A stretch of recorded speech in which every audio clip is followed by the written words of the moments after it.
What's my beef with Meghan Markle and H? Let me tell you. A lot. A lot, a lot, a lot. Because King of the Spares is here in Canada, in Toronto, doing work with military families and veterans because on Tuesday, November 11th, is Remembrance Day. So it's a big military week. Okay, fine. But then yesterday, he does an interview with a reporter begging for forgiveness from the Canadian people for wearing a Dodgers hat and not supporting Toronto.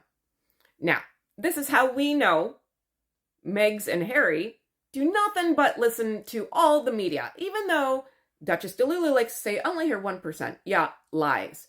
Because no one was impressed that H, King of the Spares, was wearing a Dodgers hat. Because, you know, being Commonwealth and all, and his dad being on her money, you think you'd be supporting the Commonwealth country. But no. And then goes and makes jokes, and is like, well, I was under duress, and I got invited by the owner, and what was I supposed to do? I was just trying to be polite. And, well, you know what it's like. And then starts ribbing on the reporter, because he's bald. And Harry's like, well, you know, you can feel my pain here. When you're bald and under hot lights, you'll take any hat.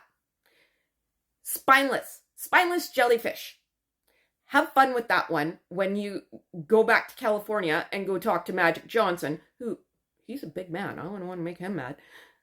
You're not going to get invited to anything ever again. Duchess DeLulu's head's probably exploding as we speak. Any holiday party, friends off. If you had any friends in California, you have none now. I can guarantee that one. And then the guy just can't help himself. He just keeps talking. Like, you give him enough rope, let me tell you. So then, that night, there is a dinner for True Patriot Love National Tribute dinner celebration. Okay. Canada's largest celebration of military and veteran families. Great cause. Okay. Then he goes up there and starts yapping, right? Just making a speech. And then we go back to Hatgate. And then he says, my wife, and I quote, my wife has deep affection for this city. So much so, people around the world think that she's Canadian. So if you can forgive her for wearing a Dodgers hat, then surely you can forgive me at least for a night. This city will always mean a great deal to me because it provided me a wife. Now,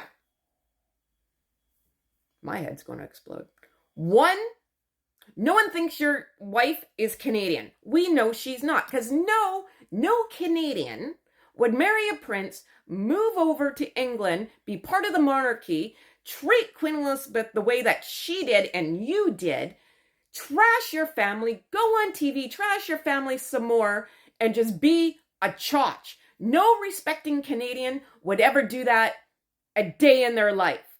Two, we all know she's from California. She says it all the freaking time. No one thinks she's Canadian. And no, we don't forgive her. And no, we don't forgive you. Take your hat and shove it where the sun don't shine. And don't come back.